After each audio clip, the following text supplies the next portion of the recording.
So with improper sleep, okay, with no proper night sleep, with more and more of junk food and no activity, your insulin resistance starts building up. When I say insulin resistance, you are becoming more and more prone to early diabetes. Early diabetes leading to erectile dysfunction is a marker for early heart attack.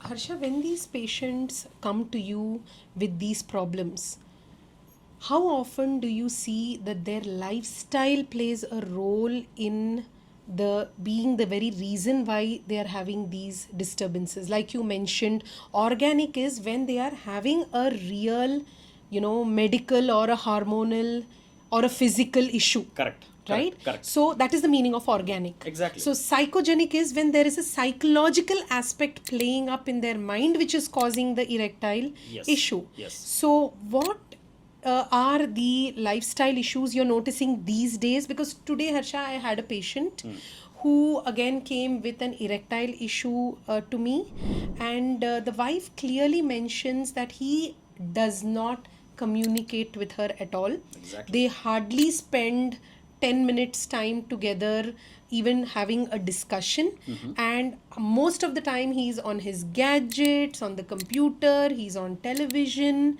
and this is sort of hampering their relationship. And in turn it is like a vicious cycle where she's not able to connect with him and he's not able to again perform, and they are having erectile he's having erectile issues. Yes. So what is it that you're seeing in the lifestyle these days which is causing erectile disturbances? And a little bit about smoking, because we are also seeing so many smokers Yes. having erectile issues. And the question, when we ask them to stop smoking for many reasons, including that smoking also affects the sperm quality, which in turn affects fertility. Correct. They ask one simple question: my other smoker friends don't have a problem, then why should I have that problem? So I agree. what is your take on these two things? Okay. First of all, like I said, we will keep talking knowingly or unknowingly about lifestyle during this topic because that's the most important thing. When I say lifestyle, sleep, diet, and workouts. These three things contribute to what is called a good or a bad lifestyle. If you don't have a good nocturnal sleep, a nighttime sleep, okay, and enough good night sleep means from 11 to 5, 11 p.m. to 5 a.m., you should be in sound sleep in your bed. If you're not doing that, you are disturbing your circadian rhythm. And what do I mean by circadian rhythm? Our body works by something called biological clock. There is a clock in our brain which works accordingly. So our parents have nurtured us saying that you should be up and awake and work in the morning and sleep by night. So that's what we have all imbibed all these years. Suddenly, because of work or because of our lifestyle or because of our friends and whatever it may be, we started reversing it. Especially IT sector, okay, and doctors are no exception. We find a lot of pride in working day in and day out. Okay, so what they have done is they have started working for Canada, US, and all. So they have started working late nights. They are sleeping in the day.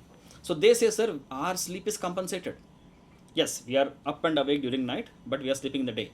And a day sleep is never a compensation for a night sleep. Mark it, because your testosterone, your insulin, and the other hormones, they are all guided and they are all put in place by your biological clock.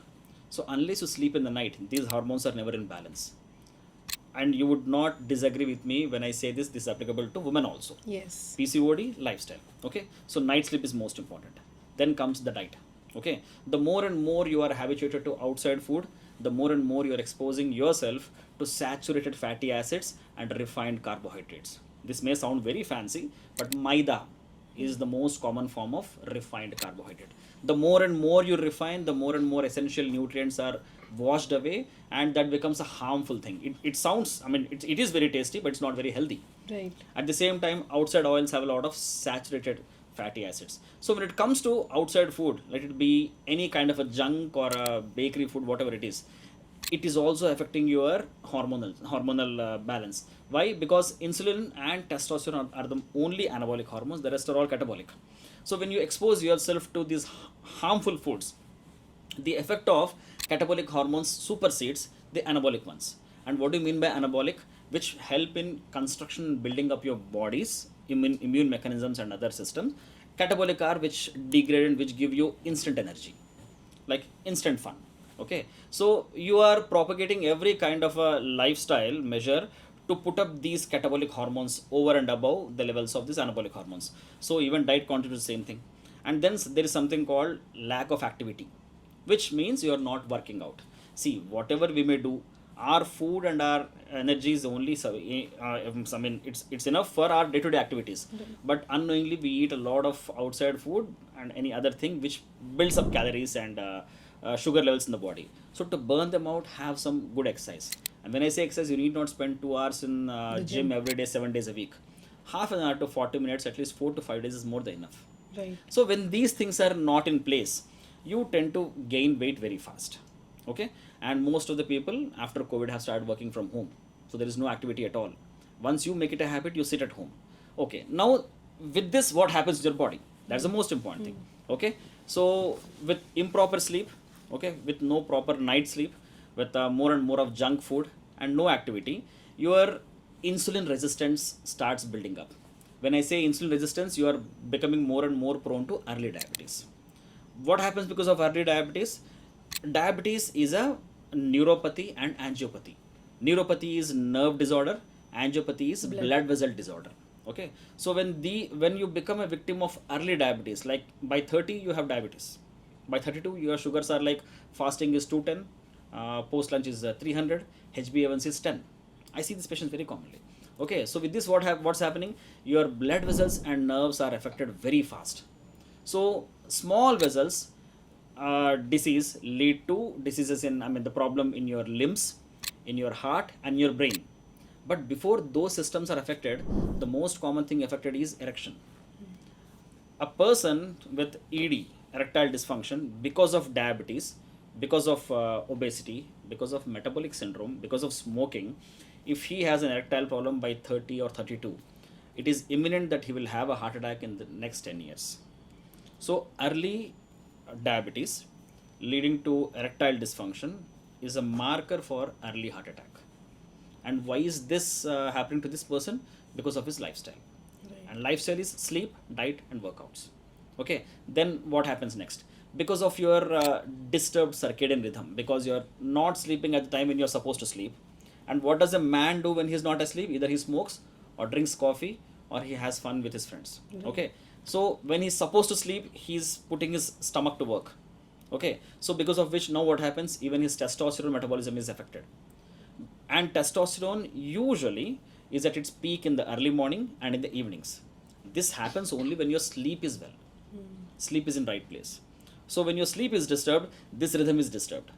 And because of testosterone imbalance, okay, you're again gaining weight, because testosterone is also important for your muscle bulk, for your bone strength. You feel fatigued, you feel depressed, you are not able to concentrate, and definitely you're not able to have good erections. Right. Okay, so eventually your lifestyle is contributing to something which is very serious, which is not only affecting your sexual health and fertility, but sooner or later your overall health also, because these patients become victims of early heart attacks and early strokes. This is so important. Absolutely. And this Yeah, is like the smoking. domino effect. Absolutely. Yeah, Absolutely. so one small thing you are without awareness, just doing it casually, Yes. is going to have such a big effect on your, erections, on your sexual life, on your performance, on your relationships, and then looking at the bigger picture, your own health. See, So, whenever these patients walk into my OPD, I say this effect of inability to perform in bed or not being able to conceive is a very small thing you're coming across right now because of your lifestyle. You don't know what's going to happen to you after 10 years, and maybe not even 10 years. Just imagine yourself lying in a cath lab at 38. exactly. Okay? So this is like a marker, early marker that Yes. wake up and Yes. change your lifestyle. Yes. And changes can happen with your own little effort. That's it. And you don't always need to, go to a doctor and doctor prescribe, medication for these problems, and these little changes in your lifestyle can actually help you deal with these problems most of the times. This is the problem with andrology also, because you are asking the patient to intervene from his end, which patients are not prepared for. All that patient actually looks for is a solution from our end, but in andrology most of the solution lies In the patient. in the patient, which is very difficult to imbibe. We are asking him to start sleeping in the night. We are not asking him to do anything Right. really hi-fi. Yes. Okay, stop eating outside food, or concentrate more on home food and start working out. This may sound difficult, but once you start doing it, you have no idea how good an effect it's going to have you. So much of benefit. Absolutely. At such less cost. Absolutely. Just changing your mindset. That's it. That's it. And what about smoking, Harsha? Smoking, yeah. Smoking causes endothelial dysfunction. See, it may sound hi-fi, but again it comes to vessels. See, when I talk about blood vessels, what is erection? Erection is with your refluxogenic and psychogenic effects from the brain till your penis. Because of some factors, there is a sudden gush of blood into the penis, because of which a small flaccid penis becomes a rigid, hard and long penis. Okay, so as long as the blood supply into the penis is intact, the integrity of these blood vessels is maintained, you will have erections. Okay, and like how a woman has ovarian reserve only up to 40-45, thereafter she attains menopause, and because of her hormonal changes she may not be that much inclined towards sexual activity. It's not the same for man. If a man is able to maintain his health and his blood vessels and his diabetes in check, he can have erections up to 70 or 75 also. Okay, so anything that disrupts the blood flow into the penis will cause an erectile dysfunction. So the most common thing is diabetes, obesity, metabolic syndrome. But people fail to understand that smoking is an equally important contributing factor to it. Okay, we have heard from our patients that yes, I am smoking, I have ED. My friend smokes, he has no ED. He has 3 children. Let me tell you one more thing. How many of smokers actually have lung cancer? Exactly. Okay, not all risk factors are known to produce disease. If we say there are 10 non-smokers, and if you take there are 10 smokers, the incidence of ED is more in these smokers than Exactly. non-smokers. Exactly. It doesn't mean these patients, this subgroup has no ED. It may be there, but it could be contributed by other factors. Right. Okay, so eventually, even smoking, it brings down the integrity of blood vessels, leading to clogging of blood vessels and leading to erectile dysfunction. And even the smokers have a higher incidence of heart attacks. Yes. Smokers have higher incidence of brain strokes. That's why when you go to a cardiologist or a neurophysician, they will first tell you stop smoking Stop if you're a smoking. smoker, because this Yes. is a big risk factor, Yes. for heart attacks and strokes. Absolutely. And I don't know how many people are aware of this fact. Smoking is also the most important contributing factor for amputations in men. Yes. Okay, there is an entity called TAO. Okay, Yes. thromboangiitis obliterans. That's also because the small vessels are all blocked. Their feet, and their limbs become gangrenous. Eventually, they'll undergo amputation. Right. Okay, so Right. smoking, maybe it sounds very, small thing that stop smoking, you will have your fertility back. No, we're not talking about your fertility only. That's not the only perspective. On the on a longer run, in a bigger picture, heart attacks and strokes are also contributed by smoking. Okay. And what about alcohol? Because we also hear patients tell us that whenever they do have, more alcohol, they are unable to perform and they have erectile issues, those days. So what is your take on it, and what is the right amount, and how often is it okay to take alcohol? Okay, with alcohol, after 2 or 3 pegs or whatever it is, some people may have a mild buzz. They feel low. I don't know why they call that we are high on alcohol, but I feel it's low. So why do they feel low? Their reflexes are diminished. Right. And once again, I'm telling you, sex is not in your pants; it's in the brain. Man or a woman, it's applicable to both. So when your reflexes are low, when your senses are diminished, what signals do you expect from the brain to go and all the way up to your penis and stimulate it to have an erection? Okay, and when you do it consistently, again I'll come back to this. It may show the effect on erections at that moment. It's going to have an effect on overall health. Right. Okay, and the most important thing is your liver dysfunction. everybody knows that alcohol is going to cause problem to your liver. Right. Okay, but liver is the site where all your medications or all your enzymes or whatever are things are broken down and then excreted into the urine or in your feces. Okay, so you are putting your liver at risk so that the proper biochemical mechanisms, they don't go the way they're supposed to go. At the same time, you're diminishing your reflexes. So with 2 or 3 pecks you used to get buzz in the beginning, the quantity starts increasing. With 7 or 8 pecks or a half a bottle or one bottle, you start getting the same buzz. So when you get used to it, forget about erections. Okay, no system in the body will work according to its function. Right. Okay, so as a doctor I cannot say what is the right amount, but keep it as low as possible, as minimum as Less possible. frequent as Yeah, possible. and definitely not cheap liquor. If you want to have something, have a good liquor, but at a very very minimum rate and very infrequently. Right. And the youngsters, I also see there are other options of smoking. They go for vaping. Yeah, There's something vape, called vaping e-cigarette. and e-cigarettes, Yes, and there yes, is yes, yes. hookah. Hookah. And that is again a new fad. So, Yes, what yes. is your take on that? Again, does this cause, or have you seen more of erectile issues or sexual dysfunction in men who have more of these, habits of taking hookah or e-cigarettes or vaping? People claim that they have less nicotine than that is seen in smokers. I personally have no idea, but why are they banned in airports and public places if they are not harmful? Exactly. I'll come from there. Yes. Okay, if they are not harmful, government will never issue a notice that A even warning. these are banned. Yes. So everything is equally harmful. Right. Okay, it doesn't come down to the fact that this is less harmful, this is more harmful. It is harmful or not. Yes. That's it. So I don't buy into this theory that they have less nicotine or And there are alternatives for smoking, never, and never. it's I don't okay think to so, have because it. I have seen patients who vape, who just do e-cigarettes, but still they come with ED and infertility.